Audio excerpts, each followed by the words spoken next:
Hi, everyone, and welcome to the conversation for today, which is living with sickle cell disease, how to balance life while living with sickle cell disease.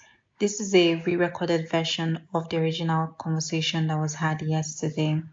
So, the overview of what this conversation is going to, of how this conversation is going to flow, we'll do a brief run through of what sickle cell disease is. We'll talk about crisis and balance. We'll talk about triggers and also balance and crisis. When we go through this conversation, you understand why I made the switch between crisis and balance and crisis. So let's just get into it. So, in a nutshell, what's sickle cell? Sickle cell is a group of inherited conditions which affect the red blood cells. So, there are certain, because a normal red blood cell is like a concave shape, it's like a dick shape, but in sickle cell patients, they tend to have the sickle shape, so like a crescent moon.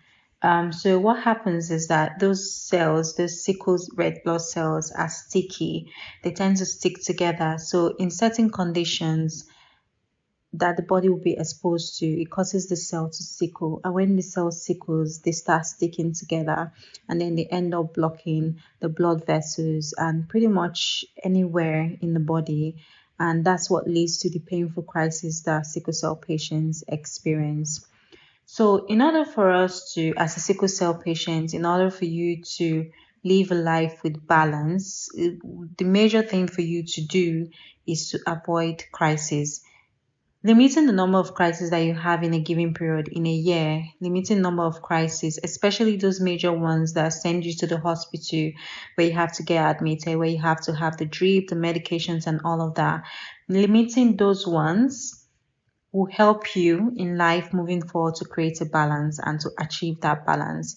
Also, limiting the minor ones as well is important, but the major ones are more important.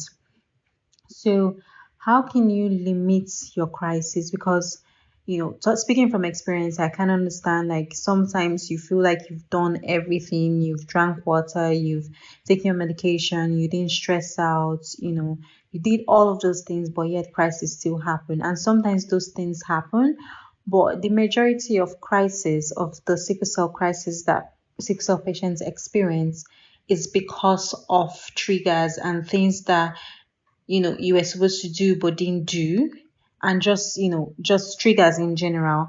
So one of the ways to limit crisis, to reduce the number of crises that you have, is to identify your triggers.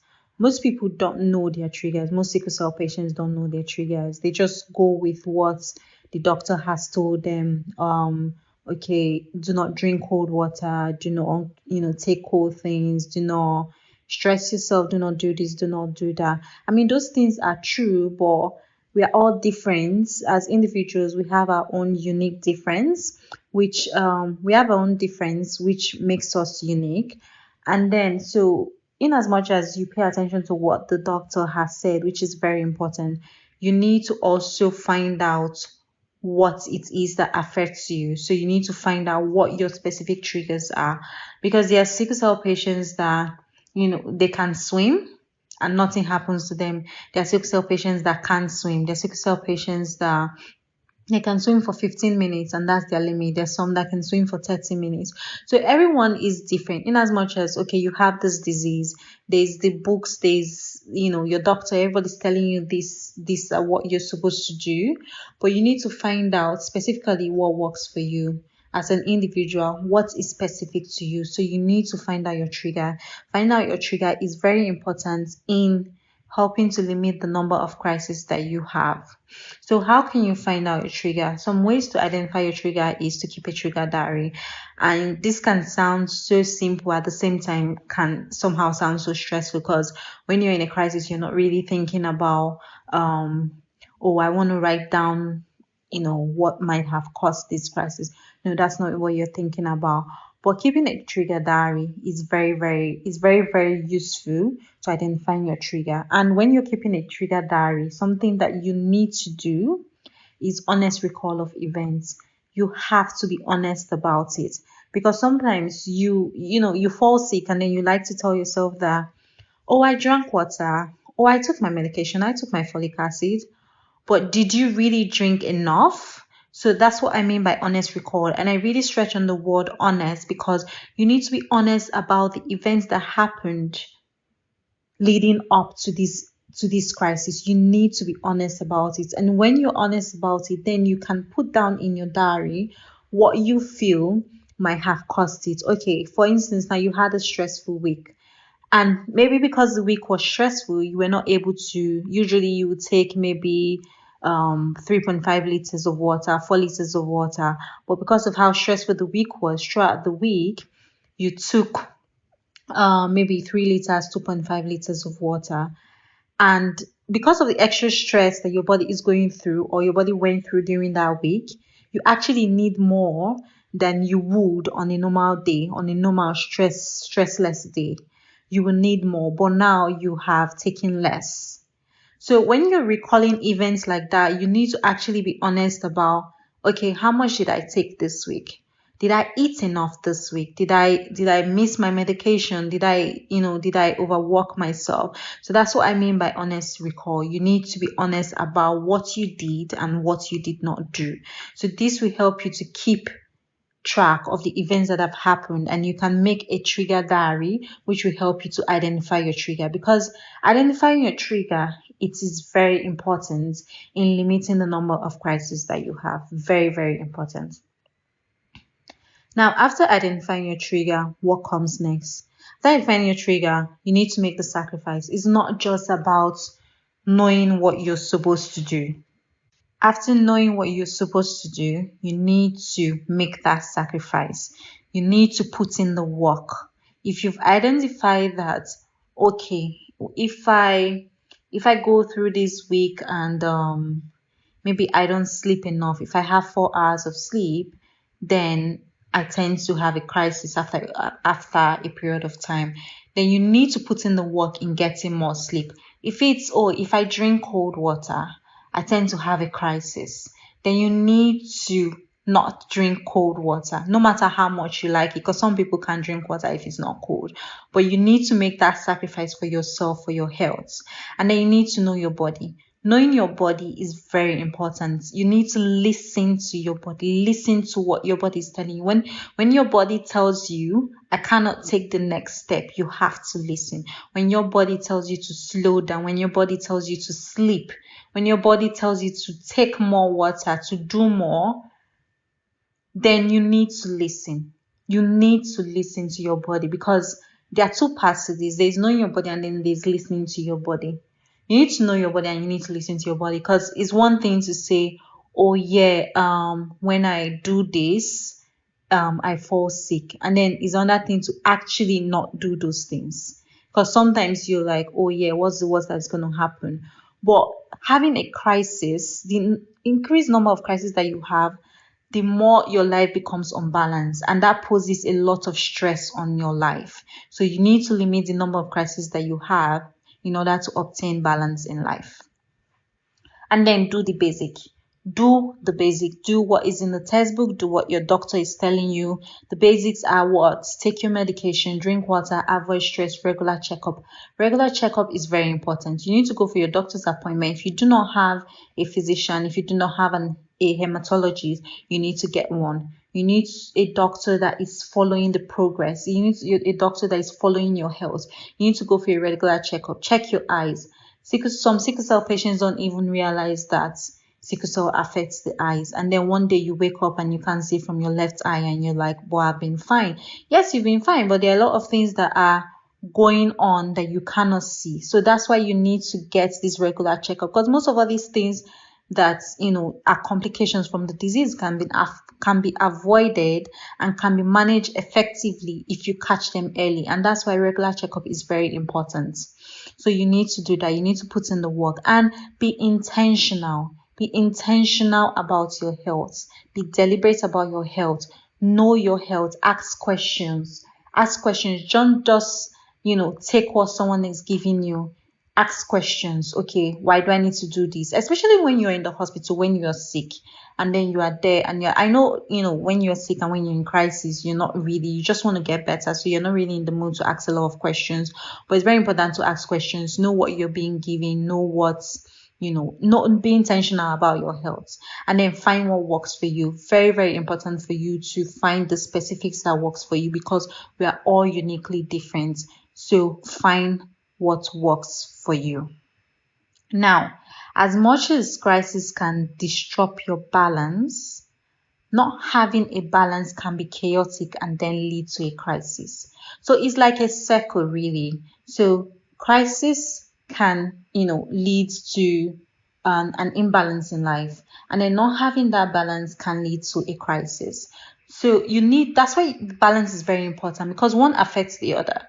So if you don't not have that balance, then you're more likely to have crisis, because if you don't have balance in life itself is stressful for anybody. Now you have this stress from life, and then you have this stress from the disease.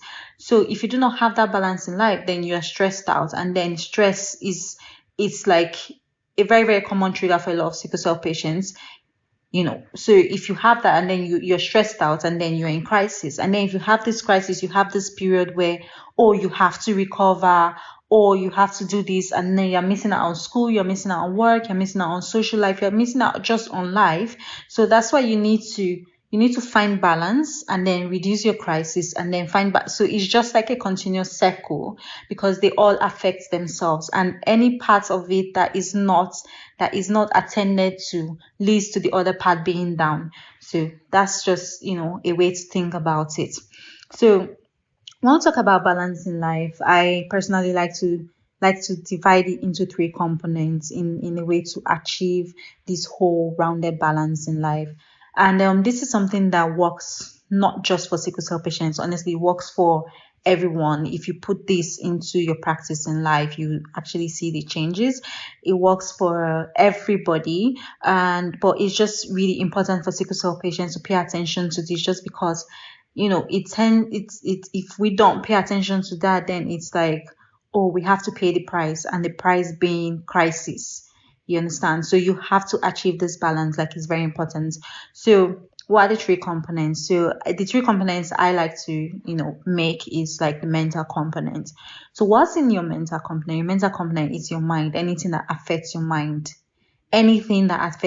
your emotions, the laughters, the sadness, the joy, all of it is all part of your mental component. So you need to surround yourself with things that make you happy.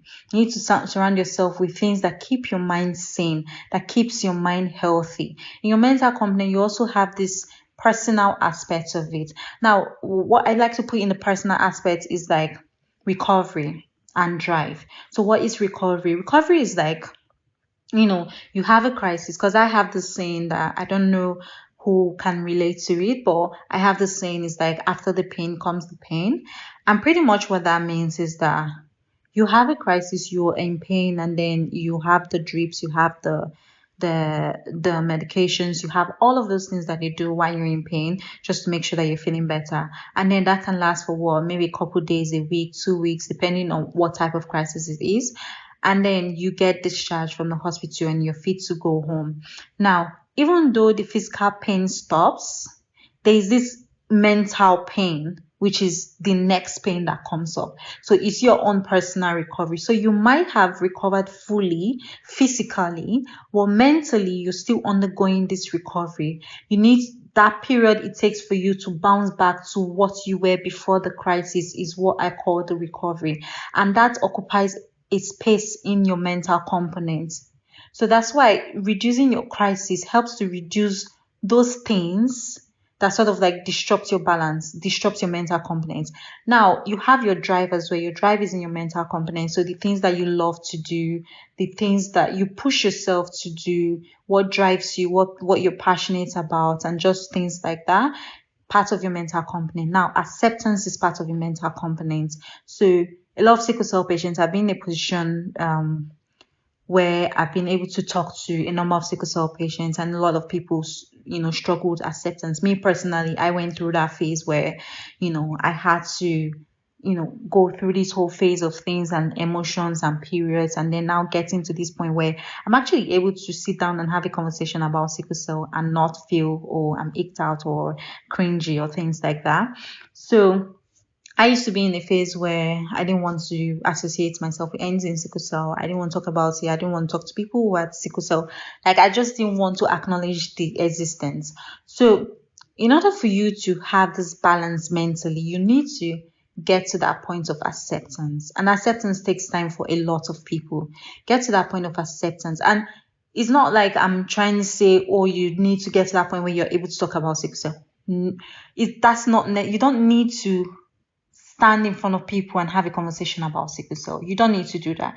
You can still accept yourself and not, always want to talk about sickle cell, or, be in a place where you are giving a talk or something. No, but that's not what I'm saying. If you want to do that, that's fine. But if you don't want to do that, that's also fine. So acceptance is like accepting yourself, acknowledging the fact that, okay, you have this disease and you're living with this disease, and then you're accepting it. Because once you get to that point where you've accepted yourself, everything becomes easier. You see, those conversations that people have in and put sickle cell in a bad light, those little comments that people make that you hear, oh, she's going to die soon and things like that. Once you've accepted yourself and you've come to that place where you're connected with everything that makes you up, as well as this disease, you have acknowledged it, and you're like, okay, fine, I have this, yes, that's fine, it's not my weakness, I'm going to live my life regardless. Once you get to that point, those little things that people say, those discriminations that happen in the society, those whispers from people at the back seat, or whatever the case may be, it doesn't affect you once you've gotten to that stage of acceptance. And then you can say, oh, it doesn't affect me regardless. But that's not true. That's the thing about the mind. Things seep into your mind. Sometimes it's unconsciously. That's how sometimes you find yourself in a situation, or you find yourself in a conversation and someone has said something. And at that moment, it might not really like have touched you. But then 2 days from now, a day from now, you find out that, oh, you are sad. And you don't know why you're sad, but you are just sad. It's probably because of that conversation. It's probably because of what that person has said.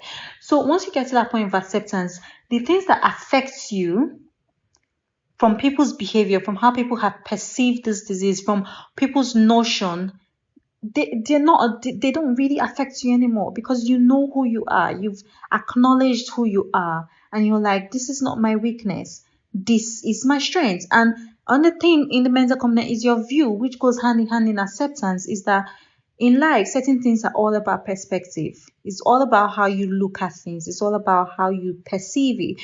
If you perceive sickle cell as a weakness, it's going to be a weakness. If you perceive it as an excuse, as a reason why, oh, I'm not going to push myself, then that's what it's going to be for you. But if you perceive it as a strength, then that's what it's going to be for you. Because honestly, sickle cell is a strength. Because a lot of sickle cell patients, they tend to push themselves more, just because the world has told you that, oh, you cannot do this because you have this. So you want to prove yourself wrong. You want to prove them wrong. And you want to do it for your own self, to say, I can't do this if I want to do this. Like, sickle cell is not going to stop me. So that's a strength. That's a strength, because it has given you more push to do that. So the way you look at things actually change the way things can proceed. So if you look at it as a strength, then it's going to be a strength. So acceptance and view go hand in hand. So that's what you need to do. You need to accept yourself, and you need to change your view from it being a weakness to it now being a strength. So once you do that, little things don't get to you anymore. Little discrimination, little things that people say, ignorant people say, they do not disrupt you anymore as they would if you do not get to that point of acceptance. Now, it's a process, so do not rush yourself. Gradually go through the process, go through all of these phases, and then get to that point of acceptance. Another component of on that aspect of mental component is your relationship. So your friendship, your romantic relationship, these are the people that you surround yourself with.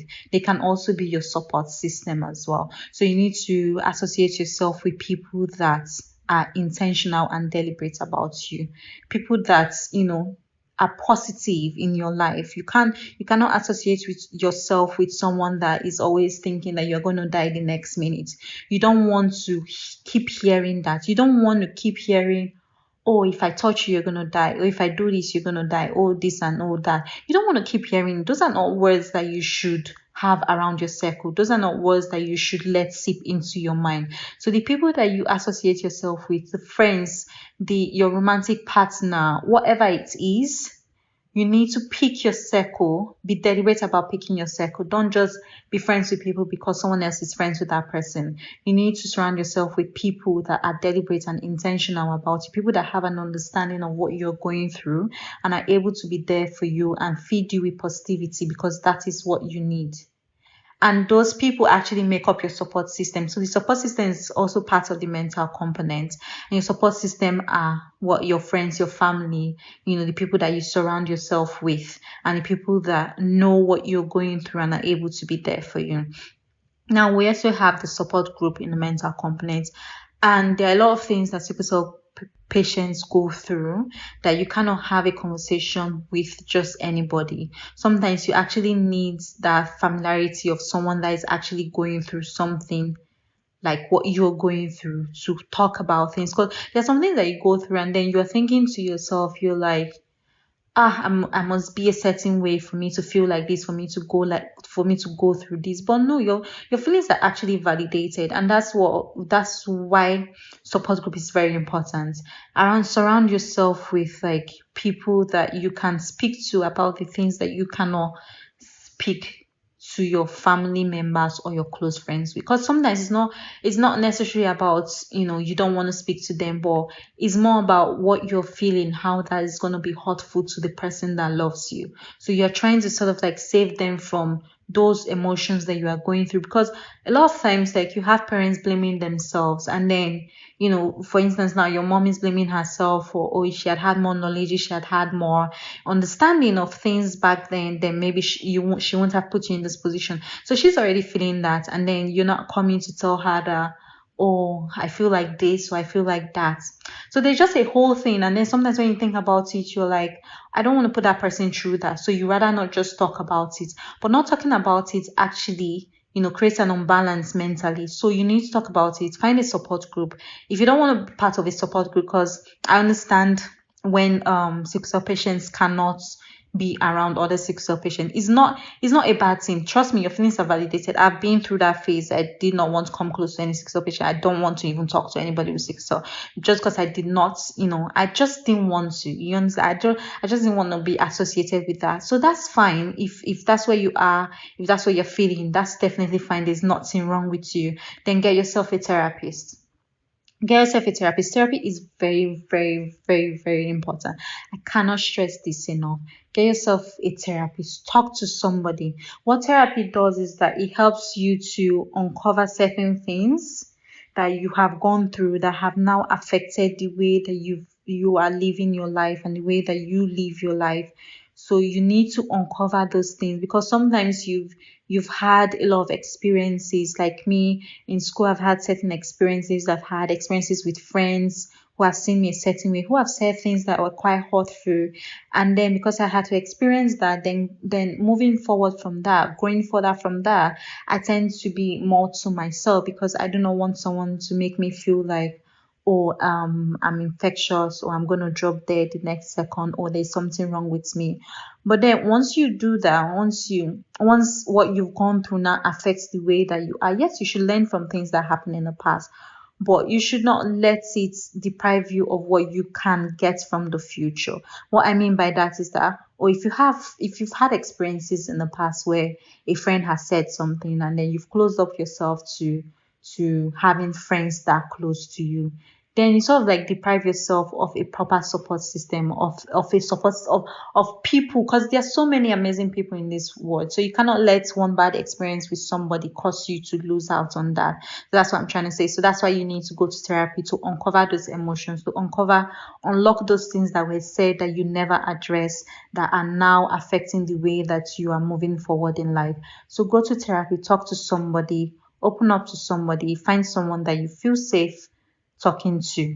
And then move on from there. You actually see the difference in how you sort of like handle things when you go through therapy. So I recommend therapy, and my foundation, Lead to Cell of Mind Foundation, is very, very big on mental aspects of sickle cell disease, because I feel like it's not really talked about a lot, because there are a lot of things that go on, and people sometimes you just have to figure things on your own, and then now being in this stage and realizing that figuring things on your own is not always the best thing.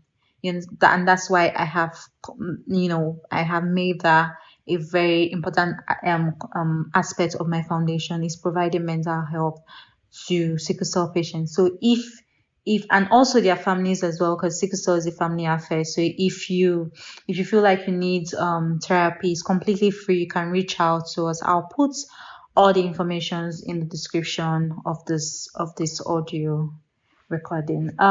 So another aspect of your mental component is the things that you love. So the things that you love to do, the things that bring you joy, bring you happiness.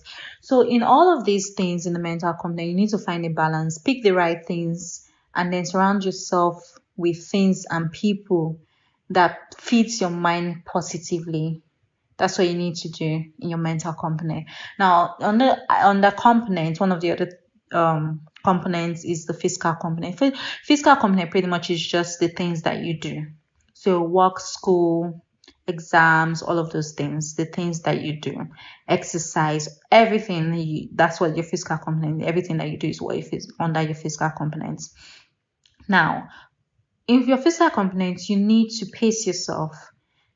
Pacing yourself is very important, because I'm someone who's living with sickle cell, and who's so into doing a lot of things, and then I've realized how I need to pace myself, because sometimes you're so into the things that you're doing that you tend to now overdo it, and then your body now ends up breaking down.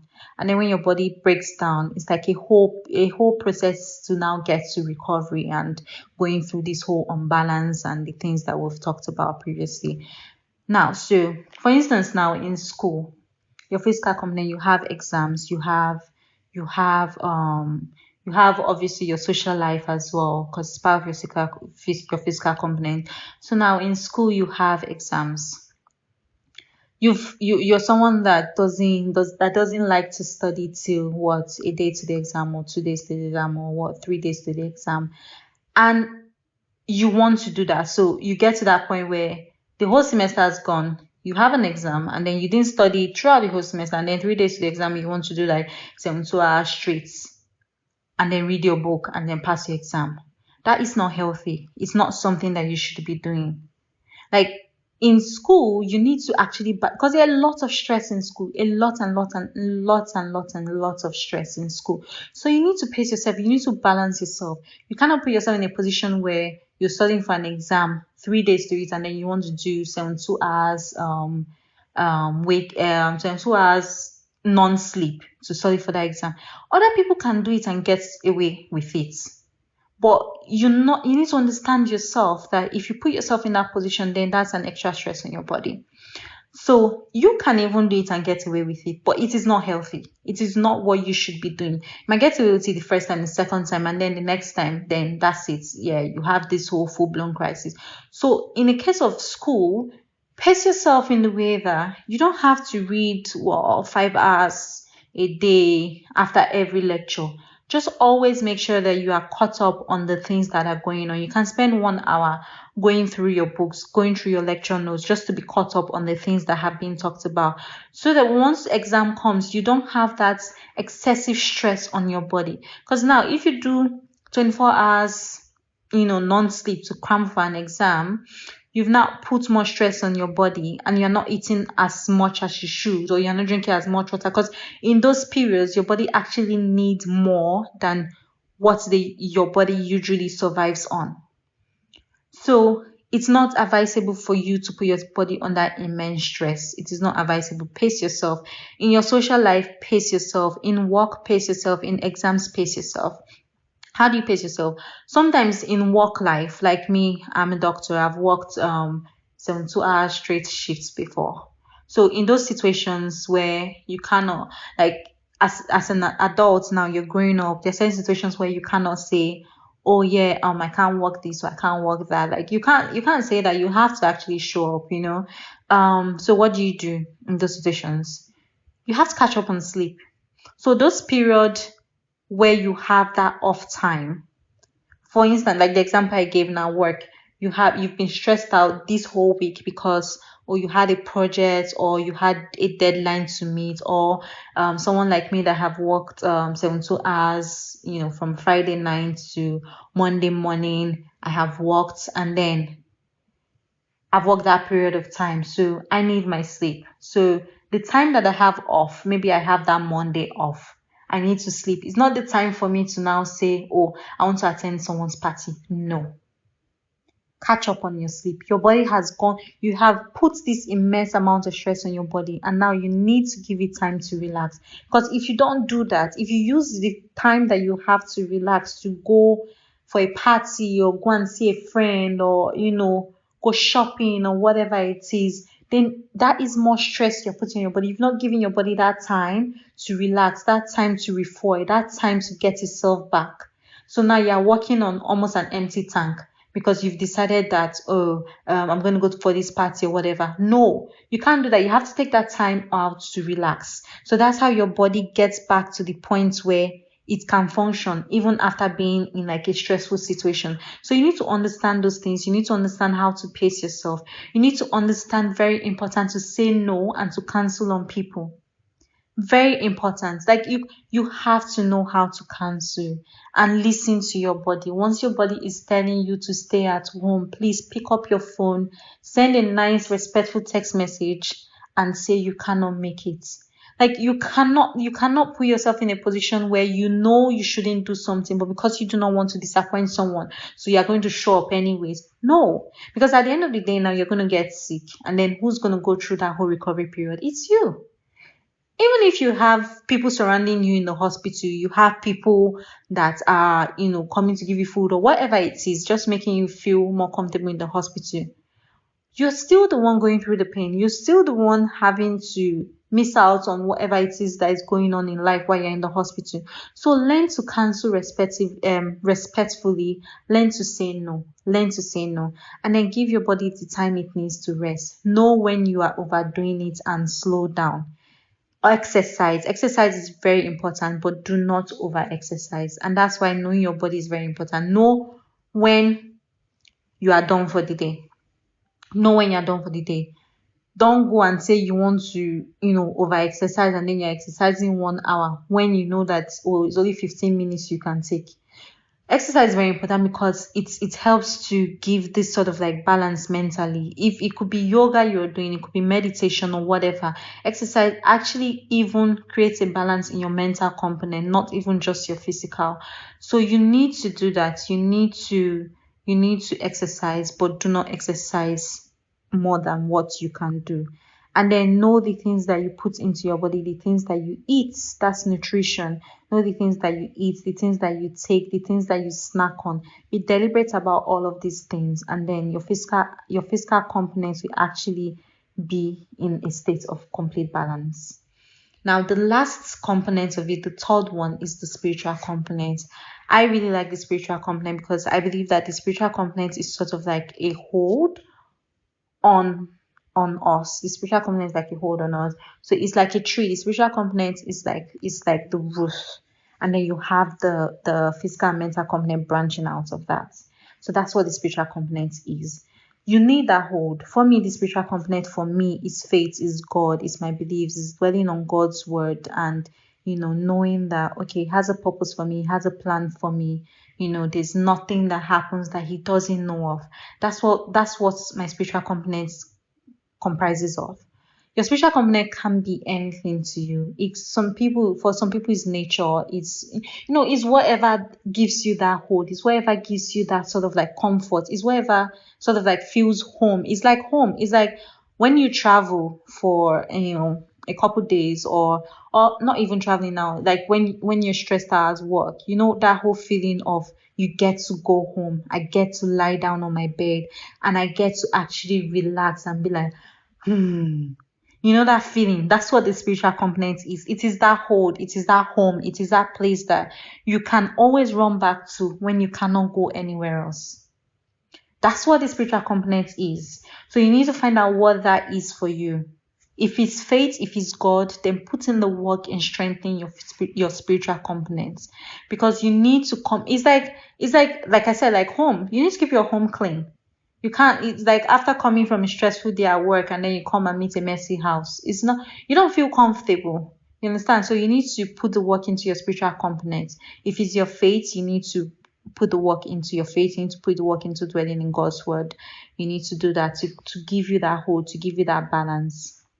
If you, for whatever it is that it is to you, you need to put in the work to strengthen that aspect of your life, because that is where you come to. That's where you come and have those conversations that you cannot have with anybody. That's where you come and cry. That's where you come and just be yourself completely. That's your spiritual component. Now, support system also falls in spiritual component, and the reason why I put support system in spiritual component as well is because it forms that hold on you as well. It forms that sort of like, it's guarding you. It's what holds you down when things are just feeling like, oh, they're going left when they should be going right. So that's what your spiritual component is, and you need to achieve balance in that. So this, everything that I've said now is just in summary: know your body, pay attention to your body, pay attention to your sign, pay attention to the signs, be intentional about your body. Limit the number of crises that you have to achieve a balance, and have a balance to limit the number of crises that you have. So they are all sort of like connected.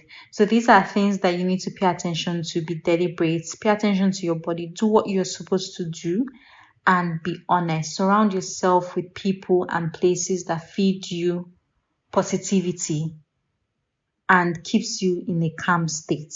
So this is what you can do to achieve balance in life while living with sickle cell disease. And sort of come to the end of this conversation. If you have any questions at all, you can always send me an email, reach out to the foundation's IG page. And I always sort of like tend to answer these messages as soon as I can. I think I'm very good. I think I'm very good at answering them. So you can always reach out. I'll drop every information of how to get to me or send in your questions in the description below. And I hope that I'm able to continue doing talks like this. And yeah, if you have any questions, reach out. I'm here to answer your questions. All right. Thank you.